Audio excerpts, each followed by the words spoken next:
The Third Applied Precept, Part 2. I bear witness to the power of sexuality and its potential for both love and for harm, in myself and in the world, and aspire to engage respectfully with an open heart in intimate relationships. I walk down the road. It's evening, and the streetlights have come on. I pass a youngish woman who's subtly but clearly uneasy about meeting my gaze. I don't want to make her feel uncomfortable in any way for her just being here, out in public space, going about her business. Her discomfort makes me feel uncomfortable to be there. There's an implicit potential sexual component to our gendered non-relationship. One felt as threatening, potentially violent, just by virtue of the difference in our gender positions. Perhaps she has her keys in her hand pointed outwards. Perhaps she has pepper spray or a rape alarm. I don't want to even have to think about taking these precautions, or for anyone to feel that it's right that she should.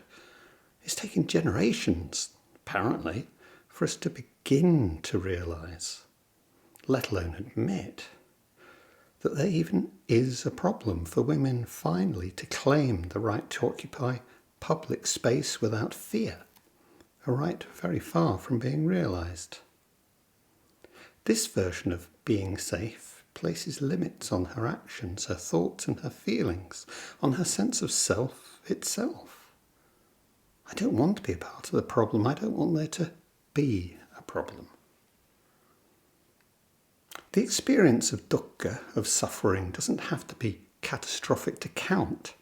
In this non-encounter on the street outside my home, no specific harm occurred to either of us. We were both simply aware of a background dis-ease, sense of wariness of potential threat or being seen as the source of that potential threat. But this dis-ease, felt only because of our gender positions, is both a suffering in itself and an index of the possibility of worse, catcalling, touching, actual rape. Just what is it about gender that implicitly links our seeing and our being seen with the potential for such violent actions? If we want, in the words of this precept, to bear witness to the power of sexuality and its potential for both love and for harm in myself and in the world, then we have to be better aware of how sexuality figures in all our relationships, from non-relationships, such as walking past each other in the street, and our daily casual interactions, to our specifically sexual encounters and our long-term relationships with partners, family and friends.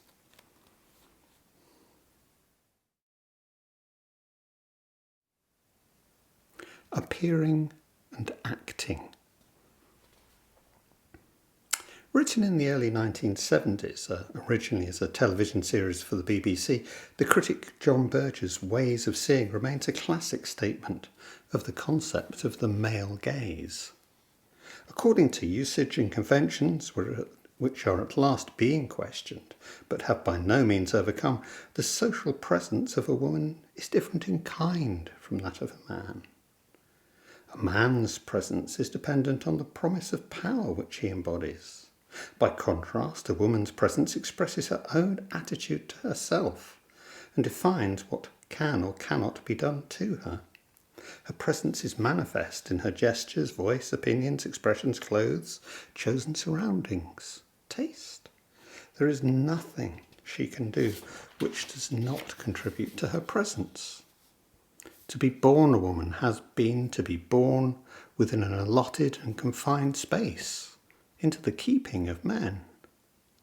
The social presence of women has developed as a result of their ingenuity in living under such tutelage within such a limited space. But this has been at the cost of a woman's self being split in two. A woman must continually watch herself.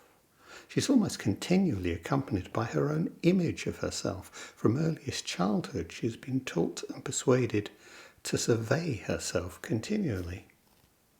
She has to survey everything she is and everything she does, because how she appears to others and Ultimately, how she appears to men is of crucial importance for what is normally thought of as the success of her life.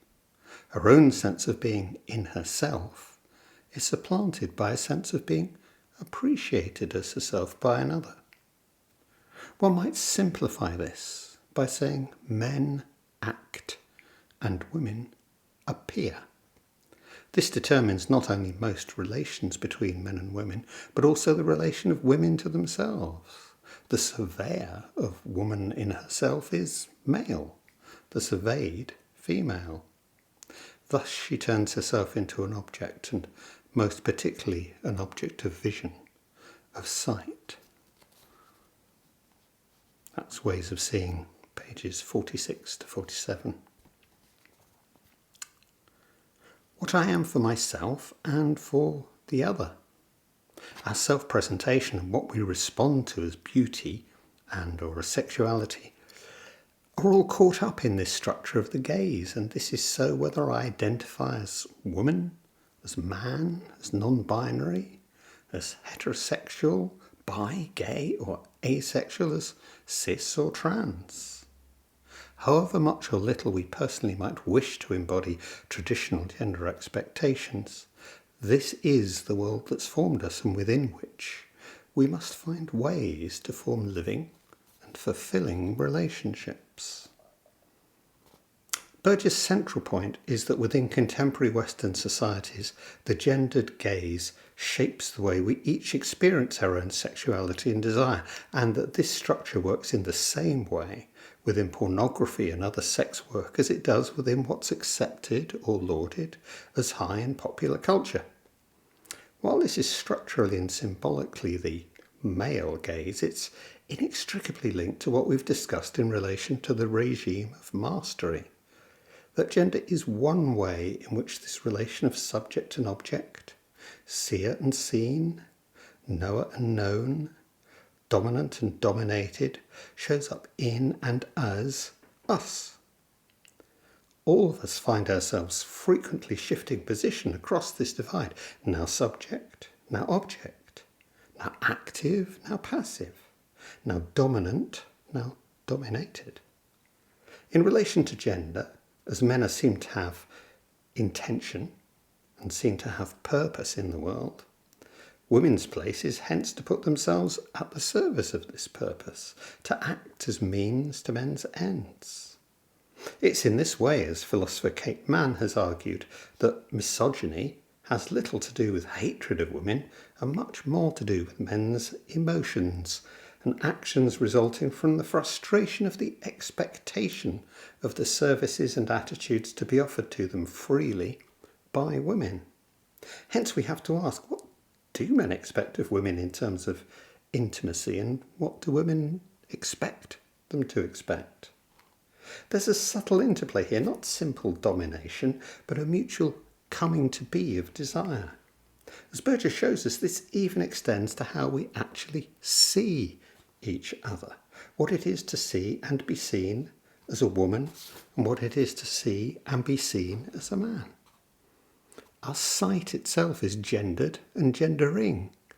I see you first as woman or man, and so how we show our gender is central to our own experiencing of actually being a woman, actually being a man. Because our gendering is framed within domination, how we show our gender always brings with it the possibility of violence, whether that's psychological, physical, and whether specifically sexual violence or not.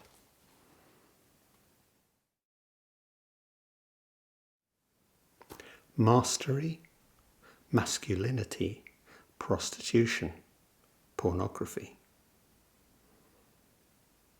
We have already mentioned the reach of such hyper-masculine figures as Andrew Tate, promoting a hyper-gendered and highly exploitative version of male-female relationships.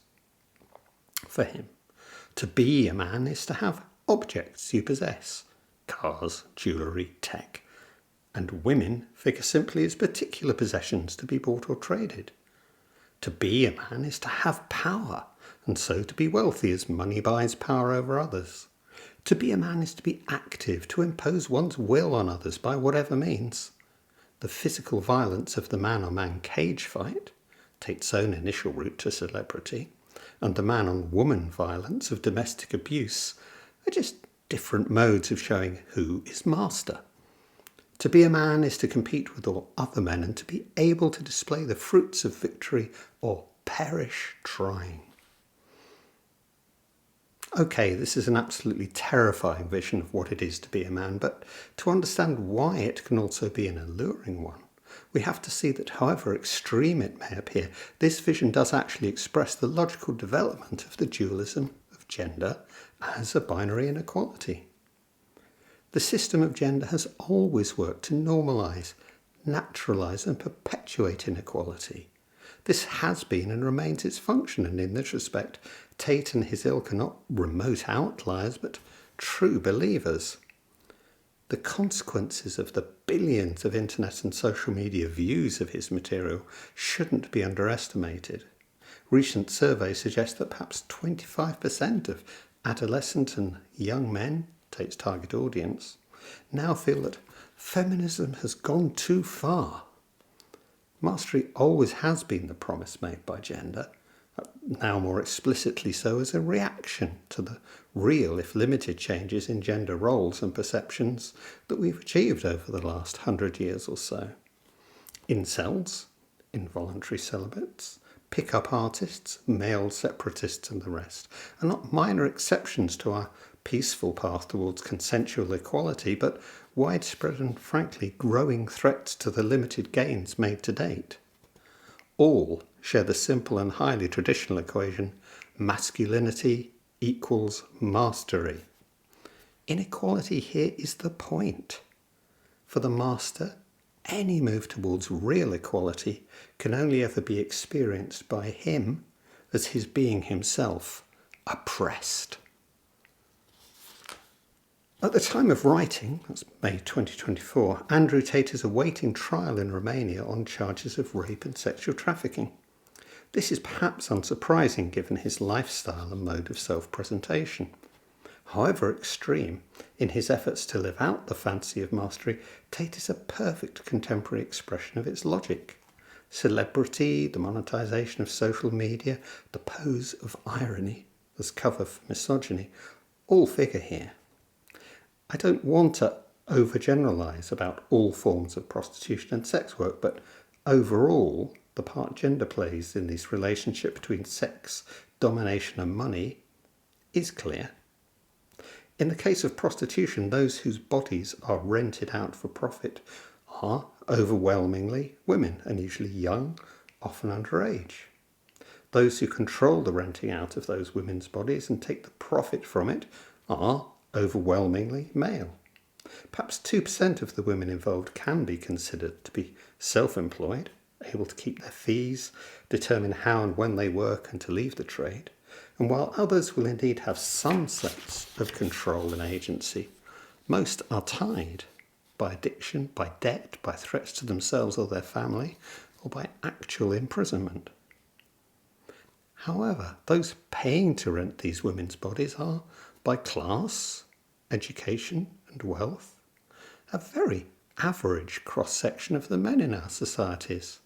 The best estimate suggests something like 10% of adult men in the UK and perhaps 20% in the USA have paid a prostitute for sex. This structure positions women as being available to men's desire, and while men profit from that availability, financially or as pleasure and control, the woman's own desire is disregarded and their work unrewarded. The relationship between prostitution and pornography is very close, repeating the gender balance of exploitation, power and profit. Again, the reach is vast. Perhaps 10% of global websites are devoted to pornography, with the largest, Pornhub, being by one measure the world's fourth most visited website. Perhaps as many as 25% of all internet searches on mobile phones are pornography, while the global revenues are as high as 200 billion annually. Just as prostitution commercialises overwhelmingly women's bodies, including trans women's and girls' bodies, by making them available for men for sex. So pornography commercialises presenting women's bodies for the male gaze. Berger points to the continuity of this commercialising gaze between pornography and both high and popular culture, creating a symbiosis that often becomes a direct overlap. By its nature, sex work shows us the asymmetry and inequality underlying our everyday gendered world, and it shows us it in high contrast. However much it misrepresents the reality of prostitution, a movie such as the classic Pretty Woman is accurate in relaying the fundamental point regarding gender in our society. A woman's job is to appear, and to appear pleasing to a man, by whatever means, in order to benefit from his power. Prostitution and pornography are key means by which mastery, gender domination, the patriarchy, reproduces itself. There's a clear continuum from the direct sexual exploitation of vulnerable women and girls that extends through other forms of sex work, such as fans only, to the overtly erotic music video or mainstream movie with explicit sex, and so to the images offered by influencers and celebrities on social media, depending on their specific content. All are available in your newsfeed, your streaming service, on Pornhub, or in the darker corners of the internet. And hence, so too to the individual woman's attractive self-presentation in her own life, all overwhelmingly devoted to the presentation of the attractive, desirable female body to the desiring male gaze.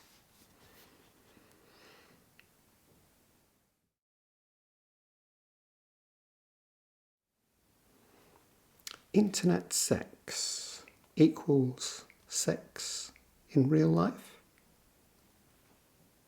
We're still in the relatively early days of internet and social media use and find ourselves in a situation that is, in terms of its ubiquity and reach, absolutely unprecedented, but which nevertheless still overwhelmingly operates to extend this basic logic of the male gaze. Children in our society are getting to see sexualized imagery from their earliest years, and it's now normal for them to encounter violent or misogynistic pornography well under the age of 10. As they progress through puberty to maturity, boys and young men routinely watch pornography that, in terms of both quantity and content, would have been unavailable to anyone even 30 years ago.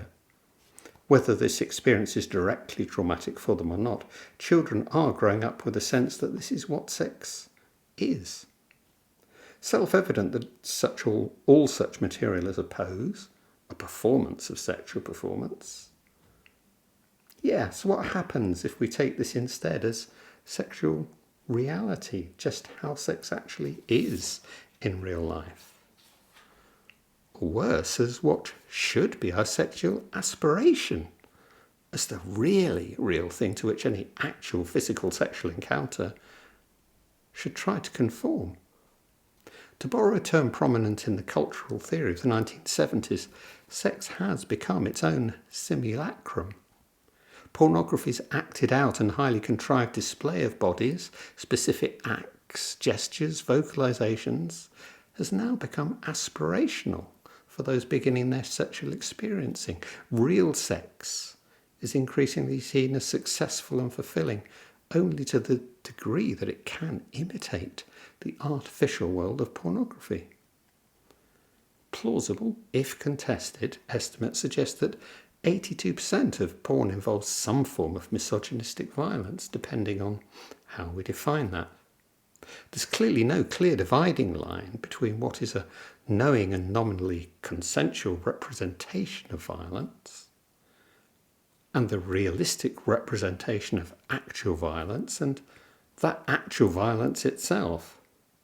Playing at domination is still part of the gender game, part of the real domination that gender organises as both our economic reality and our desire. Real-life female partners are expected to consent to whatever has been seen online, to want it, and to express their own enjoyment in similar ways to the women represented. We might mention just one aspect of this to which we'll return later: choking.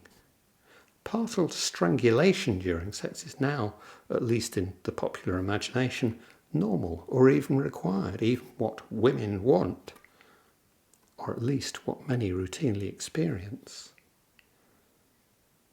The commercialisation of sexuality has its effects not only at the level of our conscious ideas, but directly affects our sexual responses. Sexualised imagery offers visual overstimulation, but without any physical sensation, and most importantly, without any response from the other. Pornography inevitably reduces the mutual relationship central to our sense of self to a strict subject and object relationship. It's impossible for this relationship to step outside the domination that characterises mastery, of its attempt to incorporate as an object everything other that it encounters. Hence mastery's insatiability, the need for the new, the same but different, the more. This may be more in quantity, more explicit, more extreme. There is, for instance, evidence that watching violent adult pornography, with its emphasis on domination and control, may lead to viewing child pornography and so to virtual or direct sexual contact with children. But precisely because there is never true connection, true relationship, but only symbolic or actual domination, mastery can never be truly satisfied. We might remember here Hannah Arendt's descriptive term, impotent bigness. In the artificial intelligence deep fake, we are now encountering what may be the perfected form of pornography, a simulacrum of the body in a simulacrum of sex. Pornography perfectly embodies mastery's fundamental flaws. This gaze, like the master's, can never meet the other as other, but is blocked, frustrated by the impenetrability of the image, its resistance to actual connection. And the deep fake image, whatever pleasure its viewing may bring, is about flattening and taming the potential power of a woman's agency over her own body or her speech into a fantasy of possession, whether she is Taylor Swift, your classmate or work colleague, or the female politician with whose views you disagree. Could we say, in terms of the argument we've developing over the course of looking at the precepts, that there is a major problem in the way most sexualized imagery maintains and reinforces a gendered sexual culture that is anything but meaningfully mutual, intersubjective and not separate? That it's certainly not one aiming at mutual pleasure, joy and meaningful connection? The gendered asymmetrical difference of women from men directly grounds our actual perception of each other and our most intimate feelings of desire and selfhood, so making this very cultural differencing appear as completely natural. This sexual core of our gendering seems well able to survive the partial transformation of our society towards a genuine, if limited, equality, while offering, as we've seen with Andrew Tate et al., a basis for fight back against this transformation. A fight back that sees our desire, whether as sex, as personal relationships, or the general ordering of our society, as the domination of one gender by the other, and of violence and sexual violence as that domination's legitimate means. So why should the misogyny of Andrew Tate appeal to young men, to teenagers and even pre-teens? We can talk of gender and sexual insecurity, of the difficulty of understanding what it is to be a man in this society and how to act as one. To be a young man is to lack both the experience and resources to navigate this gender complex world. for a stereotypically successful figure like Andrew Tate to assure you that by being male, it's your birthright to be a master, but that you must learn to fight for this right. Well, that's to offer a simple answer to life's all too complex questions. And that's the actual hallmark of delusion. And when, a lament heard often, someone's underage daughter wants to go to that party, or even to school, dressed like a prostitute, or, in her terms, expressing herself and looking cool, she's experimenting with her desire and desirability in the way she's been shown how to in our gendering culture, looking maximally attractive. If it is shown to her every day that to be successful and happy in life, it is essential to appear as individually sexually desirable, then we can't fault her logic. Like her brother, she too lacks both experience and resources. To be young and sexy is, in the world of gender, her primary asset. The young, still literally finding their place in this society, often recognise more clearly than their elders the implicit messages relayed to us all. To be a woman in this gendered society is to be obliged, whatever your other priorities, curing cancer, running the country, raising a family, to manage your appearing as attractive to this gaze by a carefully managed presentation of your body through commercialised self-display. You must appear to yourself and to others as attractive, and so are expected to manage every aspect of your appearing and appearing youthful. Your toned, unblemished skin and minimal body fat are accentuated by careful choice of gendered clothing, and your face remodelled to a caricature of stereotypical youthful gender difference, brows, lashes, lips. Because this feminine appearing contrasts with masculine action, what's on offer is an essentially static image of female perfection, a childlike Barbie world of fantasy and incapacity, contrasting with the still male-coded world of work and achievement. This impossible double bind is played out every day in the real lives of million upon million of women in their actual work and relationships. Attracting the gaze is potentially both a source of power and danger, while to fail to attract it is to become invisible, which, according to the context, may be experienced as welcome relief, as shaming, or as a distressing loss of her own sexuality or even identity, or all of these at once.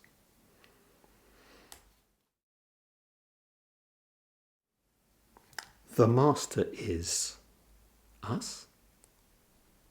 I mentioned above the association of the feminine with the childlike, the fantasized image world where nothing ever actually happens.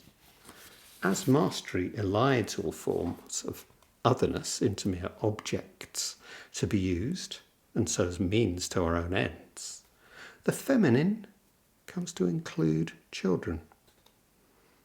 While we can all agree that children are not competent to consent to sexual activity of any kind, yet the reality of our gendered society is that child sexual abuse, CSA, remains universally present. While most CSA takes place within the home, at the hands of parents, siblings, and extended family, for those who control adult prostitution, child prostitution, renting out children's bodies for sex is just one more commercial possibility and overlaps with the activity of specific paedophile rings. Unsurprisingly, the internet plays an increasing role for abusers as a means of grooming potential victims, committing acts of online abuse, and for the sharing and trading of images that range from those of explicit sex acts against children already the victims of prostitution and sex trafficking, to pictures of casual partial nudity harvested from social media accounts.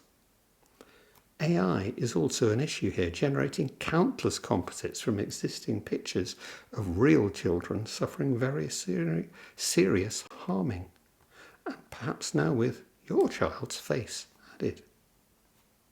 According to Deborah Fry, Professor of International Child Protection Research and Director for Data at the Childlight Global Child Safety Institute at the University of Edinburgh, current research suggests that the numbers of men involved are truly shocking. Nearly 13% of the world's children have been victims of non-consensual taking, sharing and exposure to sexual images and videos. In addition, just over 12% of children globally are estimated to have been subject to online solicitation, such as unwanted sexual talk, which can include non-consensual sexting, unwanted sexual questions, and unwanted sexual act requests by adults or other youths. Further, 1 in 9 men in the US, and that equates to almost 14 million men, admitted online sexual offending against children at some point in their lives. Surveys found that 7% of men in the UK had admitted the same, equating to 1.8 million offenders, and by 7.5% of men in Australia.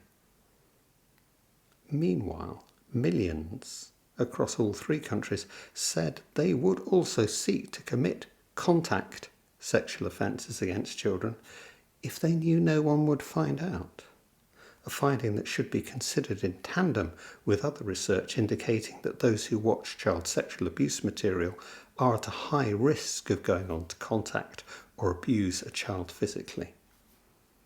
Referring to the most detailed and reliable current survey, and that's one from New South Wales in Australia, it suggests that around 20% of adult male Australians admit to either have sexual feelings for children under 18 or have actually offended against them.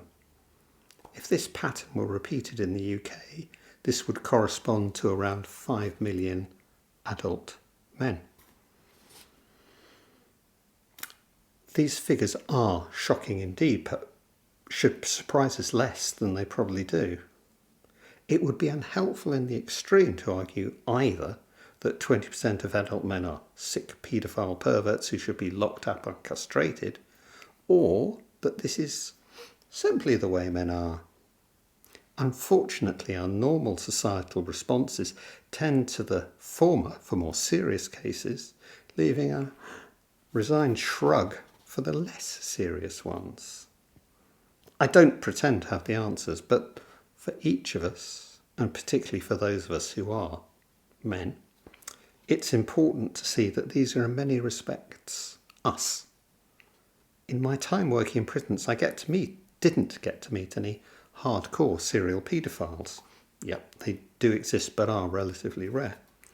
But several of the men I did work with had been convicted of sexual assault against underage girls, often those in a step relationship or similar. While these men would freely admit that what they did was wrong, many of them generally felt that, in a way, consent had been given, or insisted it just happened, even if it just happened over and over again. Rather than any pleasure in harming, or hatred, or hostility towards their victims, most would have actually been looking for emotional support and a closeness lacking in other relationships or areas of their lives. Again, there's that unarticulated assumption basic to our culture of gendering that women, particularly within my family, particularly if they're young, are there to offer support of all kinds. Few, if any, of the men concerned seemed really to understand the actual harm done to their victims, either in the degree of trauma inflicted or in the duration of its effects. This is a perfect example of the kind of complex dissociation we all practice, though usually without such catastrophic consequences. Simultaneously knowing and not knowing, empathizing and not empathizing from one or another of our different self-states.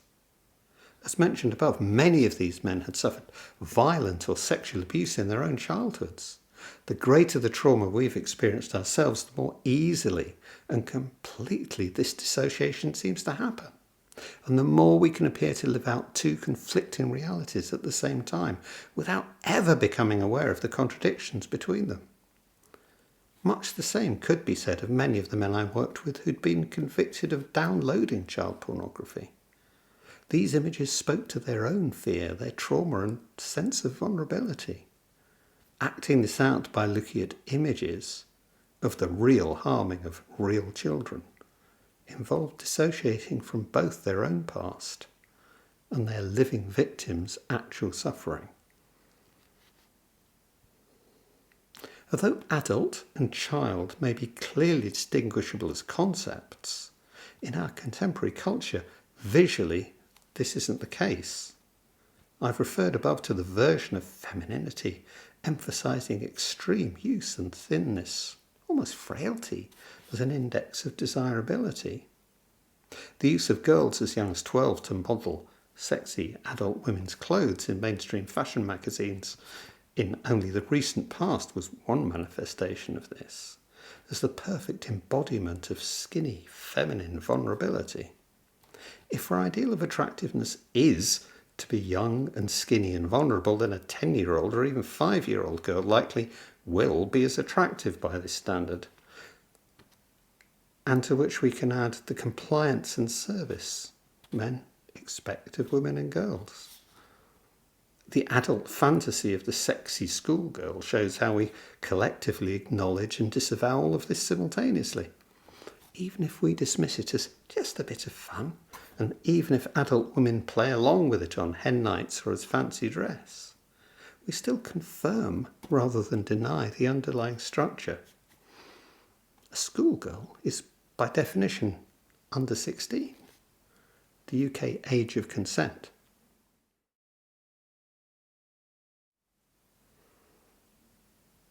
Consent. One of the myths around sexual violence, around rape, but before you convict him, can you be really certain that this wasn't the case? Defence, is that the woman, because it always is always the woman, is experiencing buyer's remorse over her implicit or explicit sexual contract. She's withdrawn, how to escape the sexual metaphors, withdrawn retrospectively and hence retroactively. She wanted it, but no longer wants to have wanted it. Questions will be put to her. How explicit was her refusal? How sustained was it? How forceful? Was this matched by signs of genuine fear and distress, shouting, screaming, or a physical counterattack? If not, will it rather be assumed that by her manner or dress, or simply by having been there, then she was asking for it? Consent is a verbal relationship contract. You and I freely agree. Yes, but to what? Have we been through a checklist in advance? This, but not that? Too often consent has even been allowed to be assumed unless actively contradicted. And so active and ongoing should be a minimum requirement. But in any given situation, how free am I actually to offer my own consent, and how free is the other to offer theirs? What value should be placed in it? If you hold a knife to my throat, any consent I might voice would clearly be null and void, but most encounters are more nuanced. And how do I hear your consent? In this society, men routinely don't hear women and don't listen to or take their opinions seriously. Men have expectations of the services and attitude to be offered freely by women, including sexual services, and react perhaps violently to the frustration of those expectations. Take my encounter on the street I mentioned earlier. Will I, as a man, assume that she owes me some kind of service, if only that of a smile? And if she fails to comply? Or might she feel that a smile would be seen by me as an invitation? The right to consent is actually a privilege we collectively confer, remove, or deny.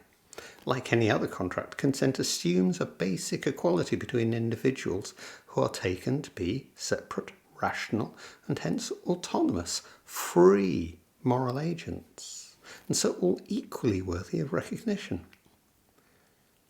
This idea is a huge advance from those previous and widespread attitudes that denied women any real autonomy, treating them more as objects to be possessed than as fully rational human beings. But how far does that attitude persist? Rape within marriage technically did not exist in the UK until very recently, as women were held to have given over their personal autonomy to their husband at the time of marriage, and hence legally to have consented in advance to any sexual act. It took decades of campaigning to have rape within marriage recognised and such, and only in 2003 was this formally enacted as law in the UK. Similarly, if we restrict the meaning of fully human, then we deny the right of consent. The enslaved cannot consent because they're not free to choose their actions. They're not free moral agents. The enslaved are denied the right to refuse, while children are prohibited from consenting, being seen as not yet fully rational. Good. But what of others not fully rational? Those with serious mental illness or learning difficulties? Should an autistic person's failure to meet the arbitrary standards of an intellectual norm debar them from sexual expression as part of their emotional life? Recently, we've even begun to take seriously the idea that you or I too may not always be rational enough to give our consent due to the effects of alcohol or other drugs, or if semi or unconscious. So, of the factors that might make my consent at least questionable, what about influence, pressure, threat? What about if you say that you will fire me from my job, or show my nudes to my entire school or workplace, or post them on the web for the whole world to see forever? Or you threaten to dump me, who loves you so utterly, if I don't let you do that. Or do this and I'll make it worth your while. The offer or implication of that role, that contract, that promotion, that fancy present. Worth remembering that women of all classes were historically expected to trade their beauty and charm for the promise of economic and personal security, and there are still ways in which similar conditions actually apply today. Is wealth simply, for the practically minded, an alternative attraction to that of good looks, intelligence, or kindness in a potential mate? Or it may be that the imbalance of our positions is attractive in itself. Your relative wealth, your power, the respect or envy you inspire in others, your greater experience. Or the reasons I look up to you and open myself to you emotionally. You, my teacher, my coach, my therapist, my guru, my pop idol. The actual lack of equality may form a considerable part of the attraction on both sides. One flattered to be noticed, recognised. The other safe in the knowledge that the power in the relationship is overwhelmingly in their hands. Their pleasure amplified by the vulnerability of the other. In the case of professional relationships, the responsibility is clear. The position of power carries the obligation not to abuse, and any intimacy is potentially and probably actually abuse. Grooming seems to carry strong elements of all of these: flattery, presence, the creation of an emotional dependency that slides through coercion into direct psychological and physical domination, whether for personal gratification or economic exploitation. This would all seem clear enough. Absolutely so when the victims are underage, and yet we know that here victim blaming is especially rife. Oh, she was just that sort of girl. This is another perfect example of the dissociation we practice, but here not as an individual, but at the collective, social scale. It operates, of course, along the lines of the usual dualisms. If you're a woman, and much more so if you're young, poor, uneducated, black, trans, cognitively different, or with a disability, or in any way other than the master himself, your voice and your consent will count for less. So while in theory the consent of each of us carries exactly equal weight, in practice this is not true. This abstract approach, like a colourblind or a classless one, ignores what is in this case a very massive elephant in the room. While rape can and does occur within all possible configurations of human sexual relationship, in reality the question of consent is overwhelmingly about trying to limit male coercion or actual sexual assault and rape, normally of women, including trans women. Consent differs in its meaning and value along the usual lines of our key dualisms. In reality, the consent of those on the wrong side of any binary, a poor, black, disabled, cognitively different, addicted, sexually promiscuous woman, does not have the same value as that of a wealthy white woman, and certainly not of a wealthy white man. If we insist that we're all equally and fully autonomous, then these real disparities are set aside. Your consent and mine have the same theoretical value, but in practice, exactly because we're seen as having different worth as people, our word carries different weight, and the specific conditions under which we're held to have given our consent will be disregarded.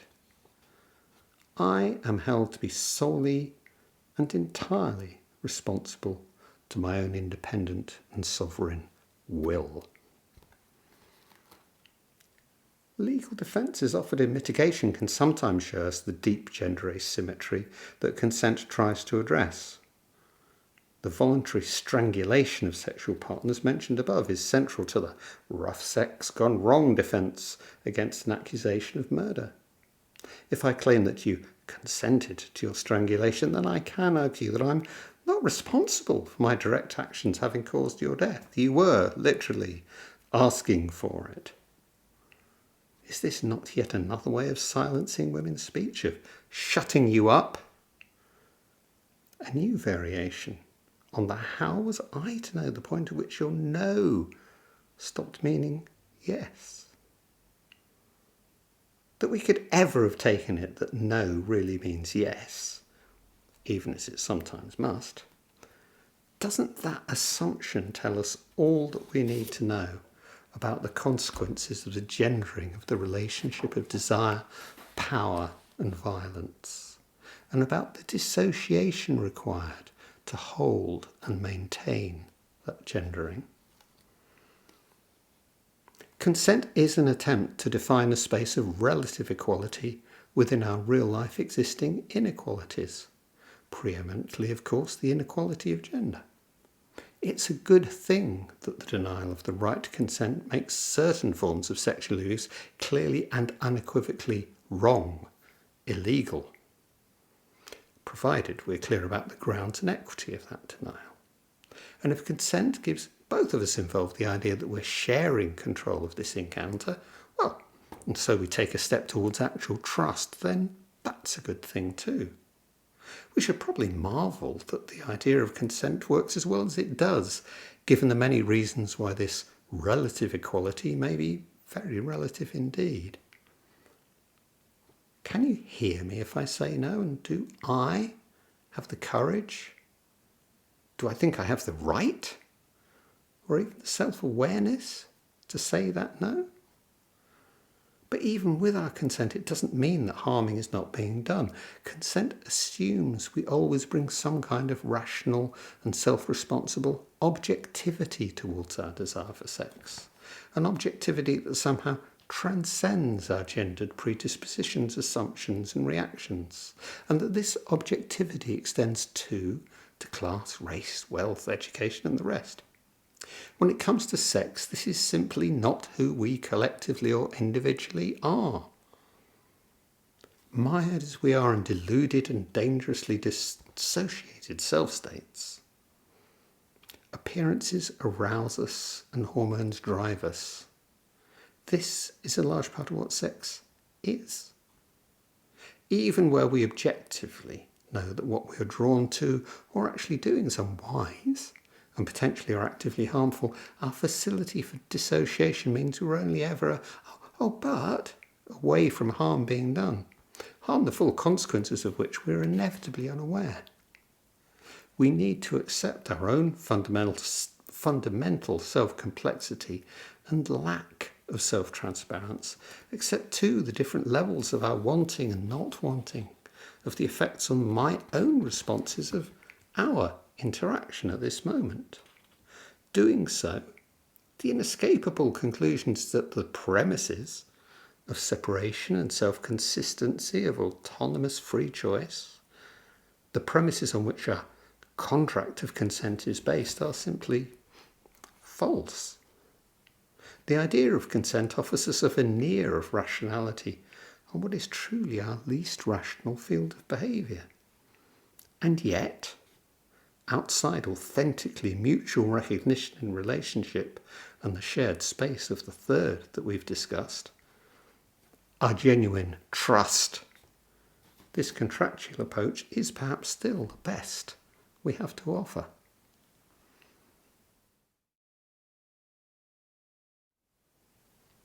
Living a real life. We live as a society whose gendered structure often, and far more than we would wish to believe, expresses itself as sexual harming. And while the worst of this harming is undoubtedly experienced by women and children, its effects are felt by all of us. Thinking of feeling my own pain in part 1. I don't have to intend or even condone any of this. Simply by being members of this society, we all find ourselves co-responsible and, to a greater or lesser degree, co-authors. This is the other profoundly uncomfortable side of the reality of our all being not separate one from another.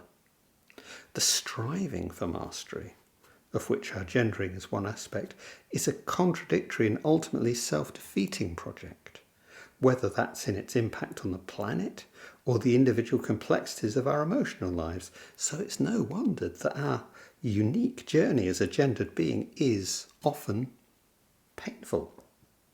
Hence, a major aspect of our work with this precept is to become better aware of the direct and indirect harming and limitation of which we're all a part, those in ourselves, in each other, and in society.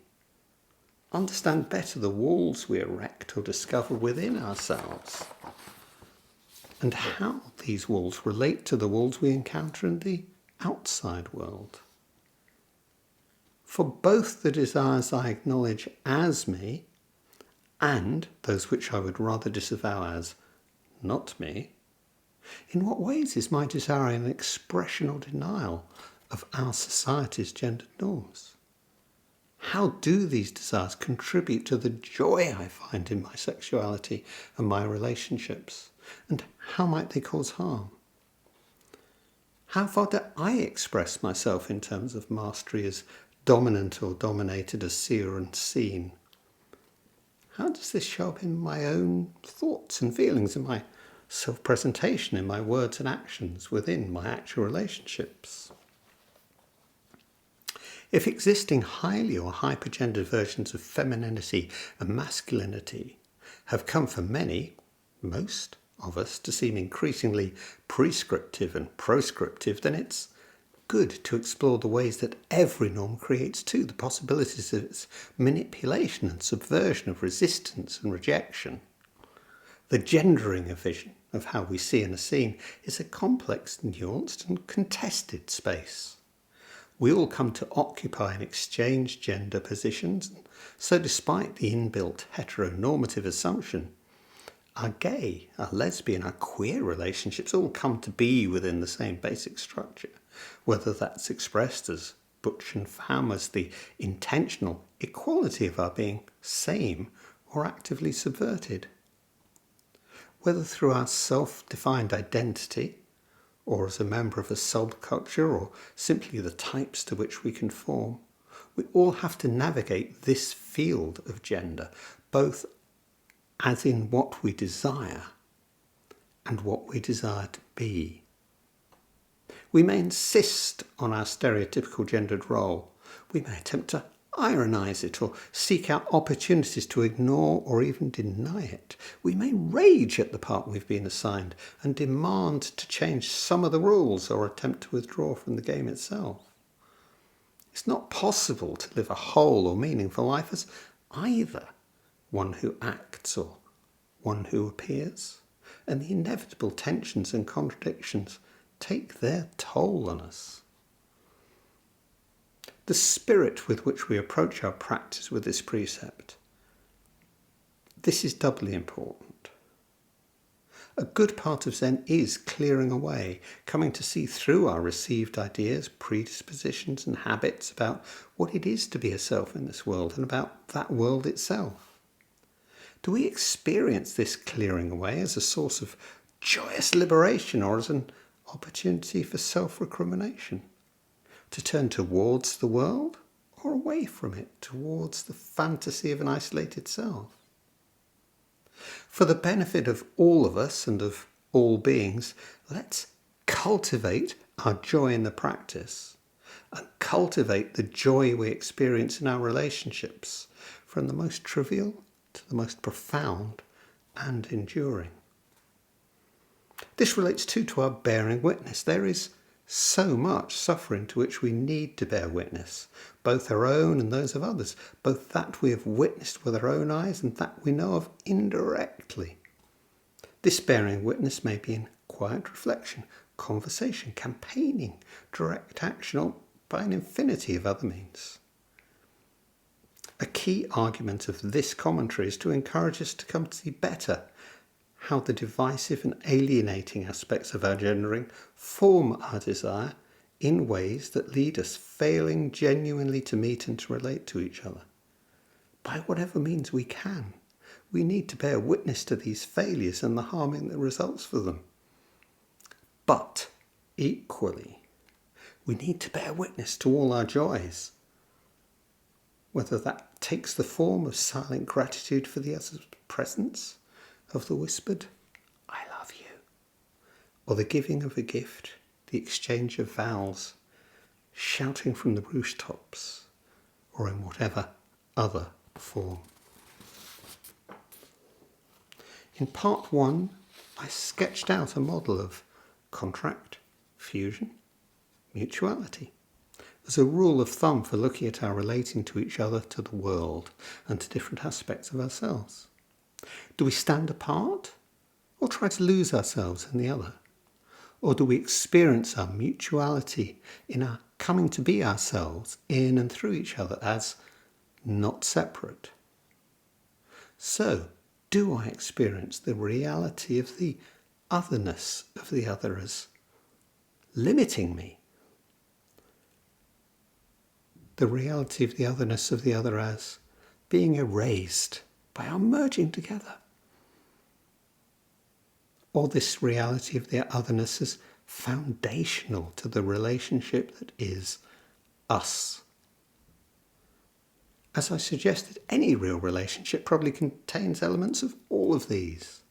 Our coming to greater awareness of them allows us to experience more fully the moment-by-moment joys and pain of our sharing this relationship. So how do we experience our relationship?